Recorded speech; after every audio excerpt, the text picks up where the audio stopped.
need to avoid bad players to win in fantasy football, but it's not always that obvious to who the bad guys are. So here are 7 players that'll ruin your team in 2022, and the 5th guy is gonna surprise you. But let's start with Seahawks running back Kenneth Walker, who currently goes as a top 90 player in drafts. Now this is concerning because he just had hernia surgery, and it appears that his week 1 status is now in doubt. But that's not all. Walker now joins the Seahawks, who last year were the slowest paced team in the league, meaning that they ran the least plays per game, 13% less than the league average. That's not good. And now here's the worst part. Walker's true upside, even when healthy, is already limited by his teammate Rashad Penny. And Penny last year, his 6.4 yards per touch led every single running back, including Jonathan Taylor and Alvin Kamara, all these guys last year. And he was rewarded by being paid a top 15 running back contract in the NFL, with most of it, 90% of it, being guaranteed. That's a big investment in the running back position. So here's your takeaway. Walker is a rookie who's already injured. And believe it or not, he's in a 3-headed backfield. Not only Penny, but Travis Homer seems to be the clear 3rd down back. That's not good. And not to mention, they're on a bad Seattle Seahawks team who likely won't be in the red zone a lot. Avoid Walker and then pass on this next quarterback. And that is Joey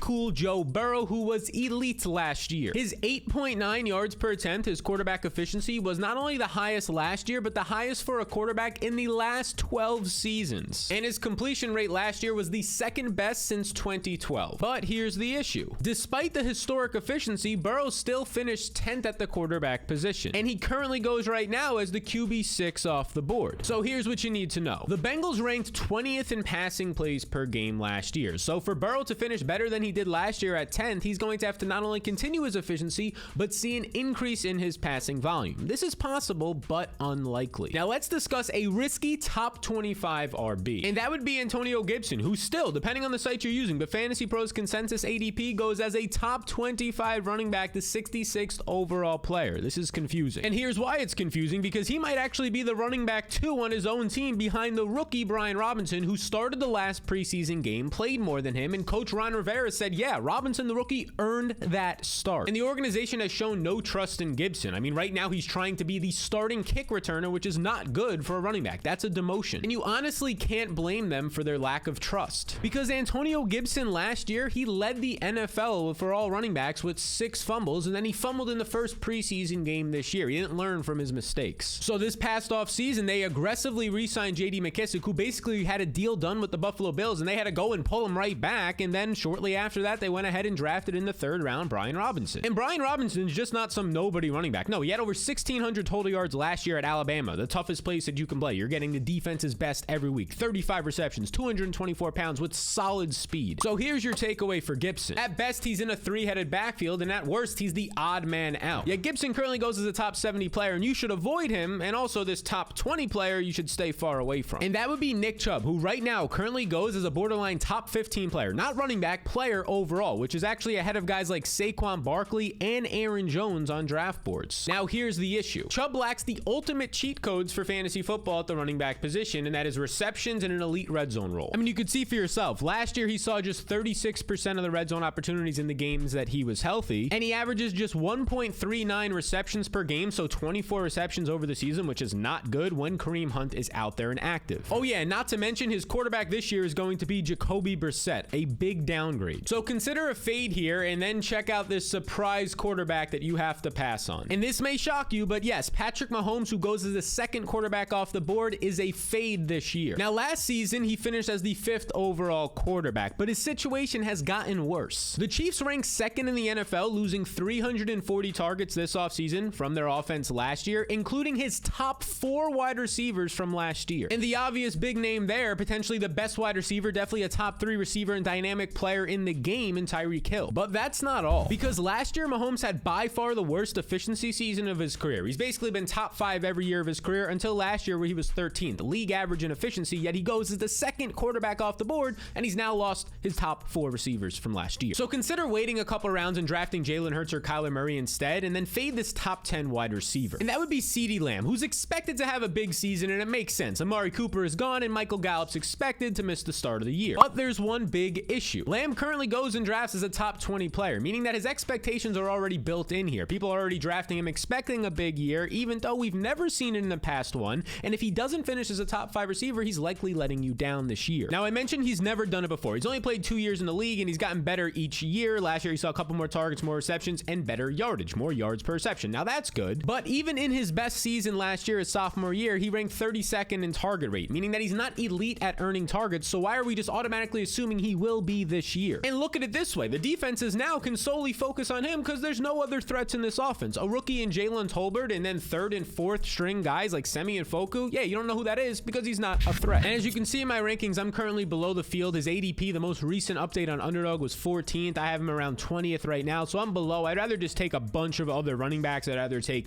Mike Evans or Devontae Adams. And if you want to see the rest of my top 200, my tiers and rankings, my wants and avoids list, and a whole lot more, including a $20 Amazon gift card as well, all you have to do is click the link in the description and follow the 2 simple steps to acquire your supreme cheat sheet. And if for some reason you don't like the cheat sheet, I'll refund your minimum deposit of $10. That's how much it costs. You can keep the cheat sheet and the $20 Amazon gift card. Yes, I did not stutter. You can keep it all. I want to make sure this is as risk-free as possible for you. So if you want to join the thousands of people using that material right now, click the link to learn more. So going from one elite wide receiver in CeeDee Lamb, who I'm hesitant on at cost, to another one, and that's going to be A.J. Brown, the new Philadelphia Eagle. So Brown often goes in round 2 of drafts, and he's actually being taken ahead of guys like T. Higgins and even Michael Pittman, which is a mistake in my opinion. Now, last year in Tennessee, Brown finished 24th in fantasy points per game. Now, here's why this is interesting. As I mentioned, Brown is now an Eagle from the trade on draft night, their first round pick, which ended up being Treylon Burks for Tennessee. The Eagles last year ranked 29th in passing plays per game, which was 17% less than Brown's former team, the Titans. But that's not all. I think it's reasonable to assume that the Eagles throw a lot more this year and get closer to league average, but the competition is much more difficult. It's no longer Nick Westbrook and a 32-year-old Julio Jones. It's now second-year player, former Heisman candidate Devonta Smith, who was 15th amongst all wide receivers, not just rookies, in wide receiver efficiency last year. And then there's Dallas Goedert, who ranked first in tight end efficiency last year and is likely to be the favorite target of Jalen Hurts yet again this year. So when you're on the clock and A.J. Brown is an option, consider Michael Pittman or T. Higgins instead. Now, these are 7 players that'll ruin your fantasy football team. And if you want to put this video and everything else I've been doing all together to see how you can actually win your fantasy league step by step, then check out this fantastic, beautiful video right here. And 1 second of your time right now to hit subscribe. 70% of you aren't subscribed. Let's fix that. Not now,